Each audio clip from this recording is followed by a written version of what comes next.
Hola, ¿qué tal? Paz y bien. Compartimos un nuevo capítulo y hoy quiero hablarles de el regreso del Señor, es decir, de la escatología. Muchas veces en los evangelios Jesús habló de su regreso, de su venida. ¿Por qué es importante para nosotros?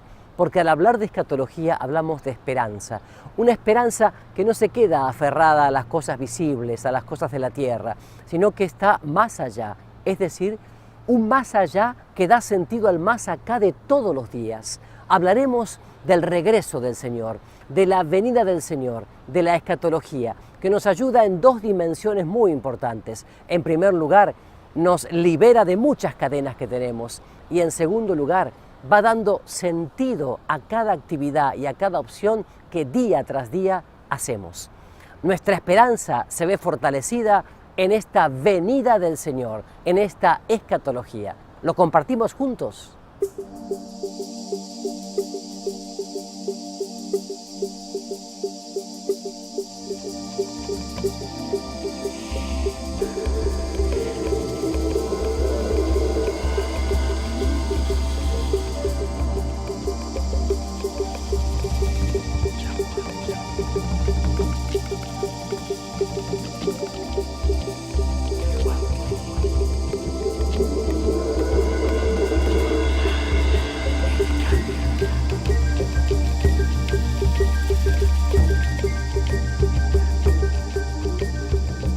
Ciertamente en nuestro camino por este oasis que es la iglesia peregrina hacia la casa del Padre encontramos otro gran pozo de consolación, pozo también con P, que denominamos parusía. Sí, la parusía o regreso del Señor.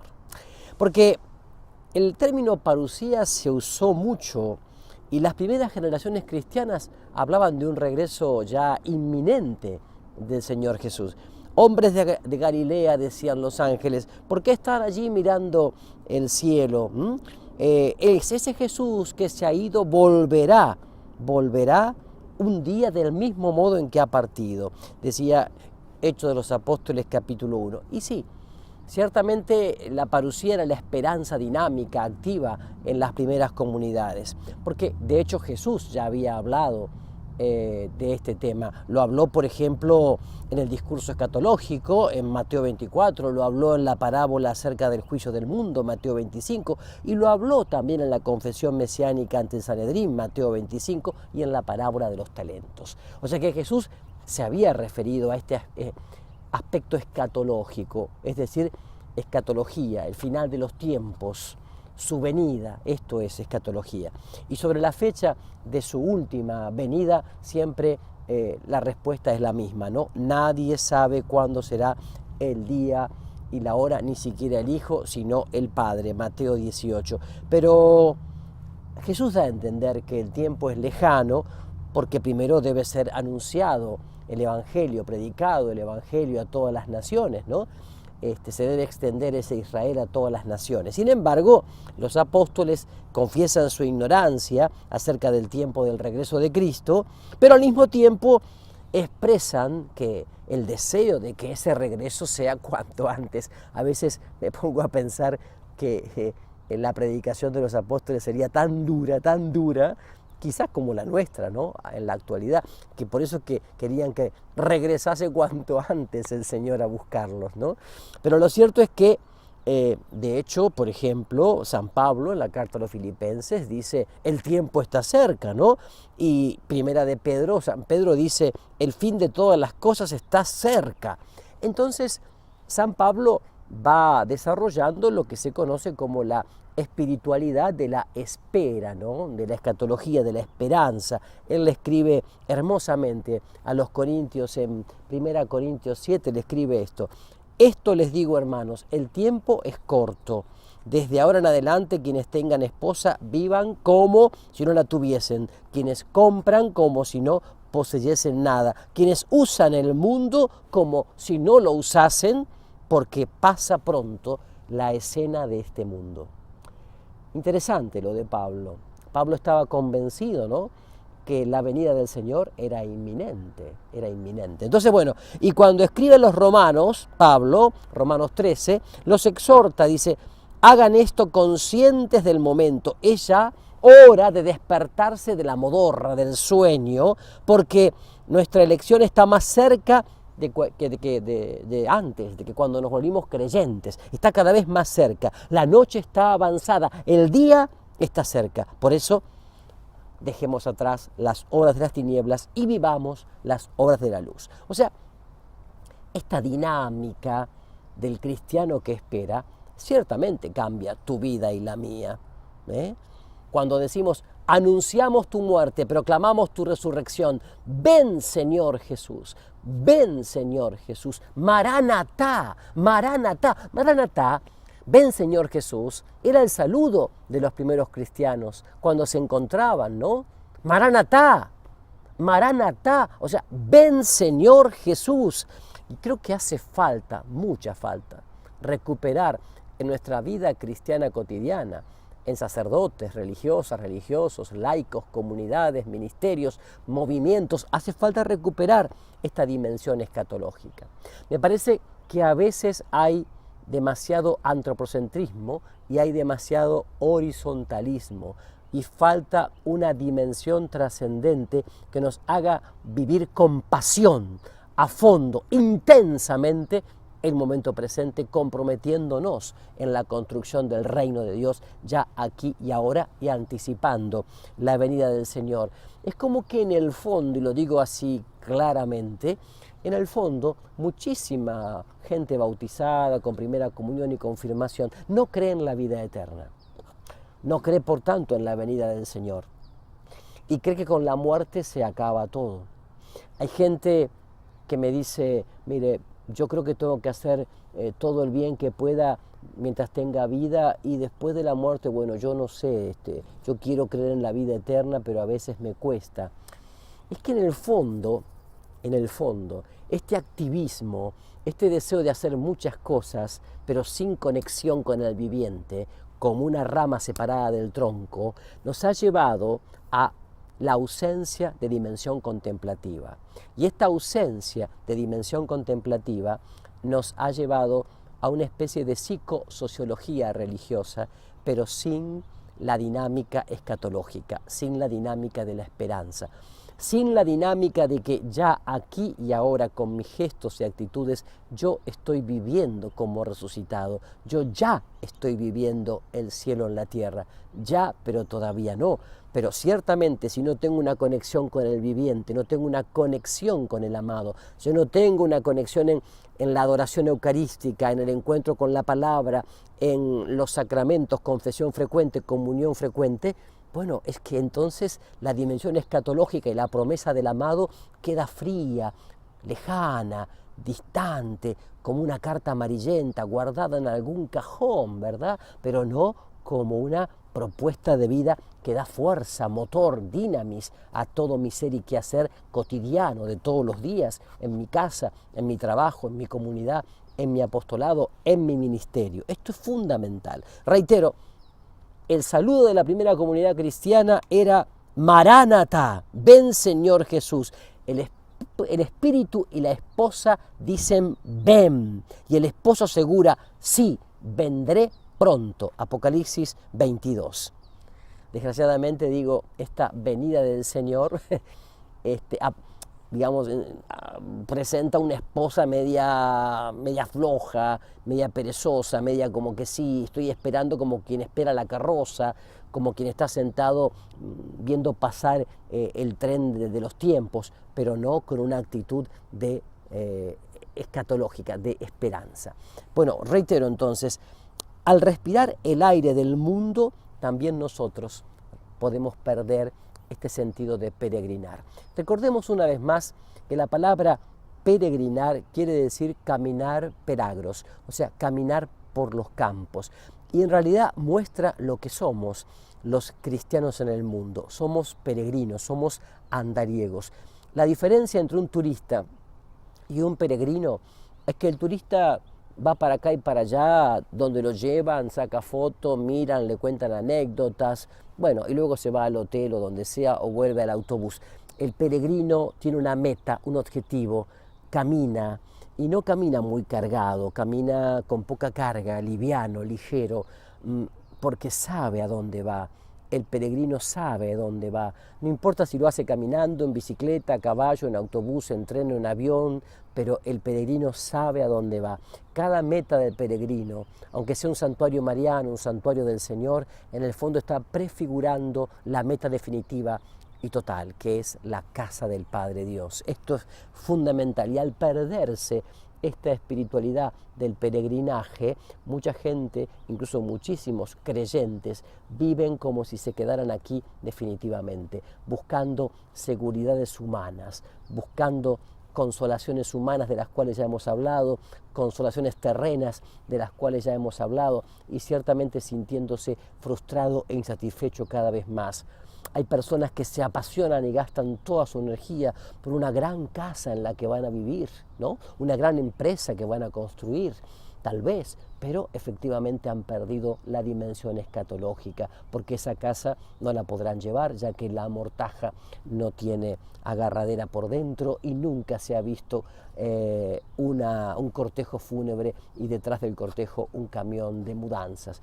Esto es así y nos cuesta mucho vivirlo, nos cuesta vivir esta dinámica de la espiritualidad escatológica del peregrino y por eso nuestra vida cristiana a veces es muy sedentaria, es como una meseta, ¿no? Pasan los años, las décadas y nuestra vida cristiana se quedó así como un acostumbramiento, como un cumplimiento, algo muy sedentario. Es como que ya Dios no me sorprende, no me asombra, no tiene nada que decirme. Es como que incluso no me deleito de las cosas del mundo porque estoy abarrotado, aturdido de cosas que me han hecho perder la sensibilidad en los 5 sentidos. Entonces digo, desde que el pueblo judío era nómada en el desierto, fue fiel a Dios que caminaba con él y lo alentaba con el maná, la esperanza del maná. Hoy también tenemos un maná que es la palabra viva, un maná que es la Eucaristía. Ese maná alimenta nuestra esperanza escatológica. Ese maná no solamente que alimenta, sino que anticipa la escatología, anticipa la vida eterna aquí y ahora. Cuando luego se estableció ese pueblo del desierto y se volvió sedentario, ¿qué hizo? Y bueno, entonces perdió el sentido de Dios y se volvió a los ídolos. Por eso hay que tener mucho cuidado de la vida burguesa, cómoda, con la cual hoy se nos propone vivir, porque en el fondo nos lleva siempre eso a la idolatría, ¿no? A la idolatría de buscar falsas compensaciones. Hoy abundan las falsas compensaciones, abundan ciertamente las supersticiones, abundan ciertamente los orientalismos, abundan las autoayudas, en donde no está clara la escatología, sino el pasar bien, como quien dice, tomar una aspirina para mi dolor del alma que está gritando fuertemente un sentido a la vida. Por eso entonces, reitero, volver a rescatar esta dimensión escatológica es darle a la esperanza el dinamismo que tiene como virtud teologal. Yo te invito a que al regreso sigamos charlando sobre esto. No te vayas, por favor.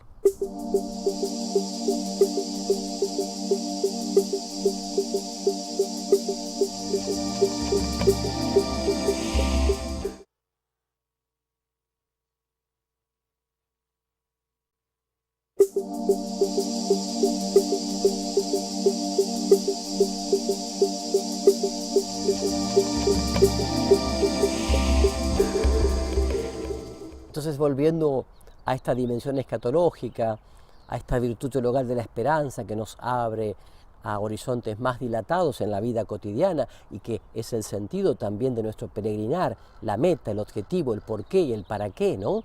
En el diario vivir, es un éxodo y en el éxodo tenemos que darnos cuenta que nuestra patria es el cielo. O sea, por eso cuando se dice no hay aquí morada permanente, sino que nuestra patria es el cielo, se nos recuerda la provisoriedad del camino, la precariedad de nuestra vida y que ciertamente aquí estamos de paso, como bien suele decir la gente, aquí estamos de paso, ¿no? Pero no es un de paso como quien pasa por un pueblito porque va a otro, sino que estamos de paso para construir el reino también aquí, para anunciar la buena nueva con nuestra palabra, testimonio y con nuestra vida, para extender el mensaje de Cristo y su presencia y su persona en los demás, y luego entonces sí recibir el abrazo definitivo del Padre en el Hijo, ¿no? En la morada definitiva. Por eso la parusía alimenta a diario eso, ¿no? La parusía, o sea, la espera del retorno del Señor, tendrá como primer efecto en nuestra vida justamente el desatarnos de los bienes esclavizantes, como dije antes. O sea, vivir como si no tuviera nada, hacer de las cosas medios y no fines, no vivir atado a aquello que me quita la libertad interior, la paz y la alegría, y sobre todo a aquello que me quita la meta y el objetivo de nuestra vida. Puede ser desde un gran auto, una moto, una gran casa, hasta un par de tenis o un par de zapatillas. No interesa lo que sea, pero si es algo que me está quitando la meta y el objetivo, no me está sirviendo. Es decir, tanto cuanto, decía San Ignacio de Loyola, o sea, esto que estoy haciendo, esto que tengo, ¿me está sirviendo para alimentar la meta escatológica, la meta final de mi vida? Si no me sirve, lo dejo de lado. También se debe decir esto de los afectos, también se debe decir esto de las relaciones interpersonales, también se debe decir esto de los cargos, de los puestos y también de los servicios en el ministerio, en la parroquia, en el movimiento. Si esto no me está sirviendo, si esto de alguna manera sutilmente me está replegando en un individualismo, en una soberbia, en un orgullo, ¿no es cierto? Si me está cerrando suspicazmente a abrirme a los demás, ciertamente no me sirve. Ciertamente no me sirve. Entonces tengo que dejarlo de lado. ¿Por qué? Porque ahí está de nuevo, como quien dice, volver a hacer la opción fundamental. Volver a hacer la opción fundamental. ¿Por qué estoy yo en este mundo? ¿Para qué estoy yo en este mundo? ¿Cuál es la meta de mi vida? Y ahí de nuevo entonces lanzar la opción fundamental. Que por otro lado la opción fundamental debería ser para todo bautizado algo meditado diariamente, en lo cotidiano, la opción fundamental. Entonces digo, por un lado, esta escatología, esta dinámica escatológica nos tiene que quitar todo lo que sea esclavizante, todo aquello que nos quite la auténtica libertad de los hijos de Dios. Digo, puede ser algo muy grande, puede ser una bicicleta o un par de tenis o zapatillas. Por otro lado, también nos permite vivir más libremente. Ese tanto cuanto, ¿no? Ese tanto cuanto de San Ignacio de Loyola, en el fondo es saber distinguir lo que es urgente de lo que es auténticamente necesario e importante. Hay muchas cosas que son urgentes, pero que no son necesarias, ni tampoco son importantes para mi vida. Y esto es fundamental. A veces lo urgente nos consume la vida, nos devora, y no siempre le damos el tiempo a lo esencial, a lo que es necesario y a lo que es importante. Y además esto nos ayuda, la parusía, como segundo efecto, esta dimensión de parusía nos ayuda a consolarnos y ser canales de consolación para otros. Esto es fundamental en un mundo que muchas veces no está consolado porque está cerrado sobre sí mismo, sin la apertura, sin esa ventana abierta, sin esa puerta abierta a la esperanza. Cuán consolador es pensar en esto, ¿no? Cuán consolador es ver que uno puede estar cansado de las pruebas de la vida, puede estar cansado del servicio, puede estar cansado de la burla cínica de los demás que dicen, pobre tonto este, pobre imbécil esta, no se da cuenta que tiene que gozar de los placeres de esta vida y bueno, y darle como dan todos los demás, como hace el montón, como hace la masa, como hacen todos, y de repente cuán consolador es volver a experimentar la voz de Jesús, Mateo 25, que dice, siervo bueno y fiel, ven a gozar de la gloria de tu Señor, ven a recibir el abrazo de tu Señor, ven a recibir el descanso del Señor. es algo maravilloso. ¿Saben por qué? Porque ningún goce de este mundo, ninguno, se compara con ese deleite. Y además, porque también nosotros estamos invitados a gozarnos de las cosas buenas, bellas y bondadosas y verdaderas de este mundo, con equilibrio, con prudencia, porque así está querido por el Señor, que ha puesto todo a nuestros pies, de tal manera que seamos amos y señores de las cosas y no terminemos cosificados y esclavizados por las cosas. Esto también debe estar claro. No estamos llamados a reprimirnos de todo lo deleitoso, bueno, bello y verdadero que hay en este mundo, sino estamos llamados a disfrutar. En ese disfrute que provoca justamente un deleite y que está acompañado de la prudencia, de todo aquello que es el equilibrio para el discernimiento, que me dice si esto me está ayudando a tener más clara la meta o no. Entonces digo, cuán consolador es pensar en el gran día de la venida del Señor, cuando el Hijo venga en su gloria con sus ángeles, Mateo 25, y seremos arrebatados juntos entre las nubes para ir al encuentro del Señor, como dice también San Pablo en 1 Tesalonicenses capítulo 4. Y así, con el rostro descubierto, reflejando como en un espejo la gloria del Señor, podremos recibir el abrazo de la dicha eterna. Qué consolador es esto, ¿no? Y no es un escapismo, una evasión, una alienación, no, es algo que vamos pregustando ya en el camino de la vida cuando nos ponemos delante del Maestro, cuando dejamos que la Rúa Santa, el Espíritu Santo, nos empape. Se cuenta que una vez, cuando dos naciones estaban en guerra, había un general que cuando tomaba prisionero a alguno de los enemigos, los llevaba a una gran sala. Eran soldados, no, los llevaba a una gran sala. En esa gran sala, él les decía, pues bien, los he tomado prisioneros, aquí están, tienen dos opciones. Como verán, a la derecha hay un grupo de soldados de mi ejército con arco y flecha dispuestos a asesinarlos. Y por otro lado, aquí a mi izquierda, tienen esta puerta para que ustedes la puedan abrir. Pero la puerta era horripilante, la puerta era negra, oscura, terriblemente fantasmagórica, tenía como 6 metros de alto, el picaporte era una calavera, estaba rodeado de cadáveres, salpicada de sangre, estaba incluso, tenía calaveras colgados, se ve que de otros muertos, y todos miraban esa puerta con horror, con espanto. Entonces alguno quería acercarse, pero cuando tenía que tomar el picaporte ya de solo ver esa calavera, esa sangre ahí desparramada, esos cadáveres, ya decía, no, esto no, prefiero más vale ser asesinado por una flecha que no animarme a abrir esta puerta. Y así todos caían muertos, asesinados por las flechas de los soldados enemigos. ¿Por qué? Porque no se animaban a abrir la puerta. Y así pasó el tiempo. Cuando terminó la guerra, un soldado ya, por supuesto del ejército del general, estaba un día limpiando la sala. Había pasado ya tiempo del final de la guerra, estaba limpiando esa gran sala.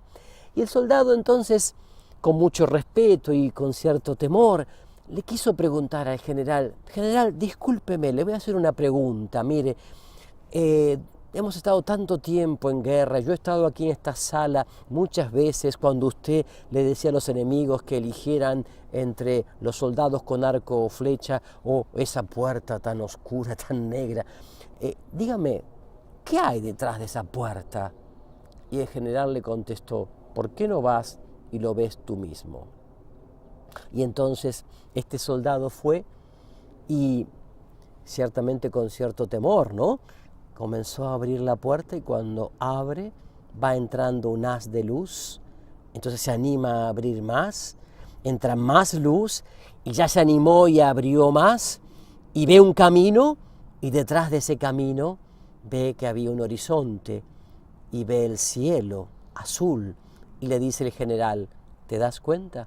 Detrás de esa puerta estaba la libertad y nadie se animó a abrirla prefirieron la muerte y no la libertad. Prefirieron la seguridad de lo conocido y no quizás la inseguridad de lo que aparecía como desconocido. Esto mismo te puede estar pasando a vos. El Señor te ofrece un camino y abras la puerta a la gloria. Que Él te bendiga a través del corazón inmaculado de María, en el nombre del Padre, del Hijo y del Espíritu Santo. Amén. Paz y bien para todos ustedes.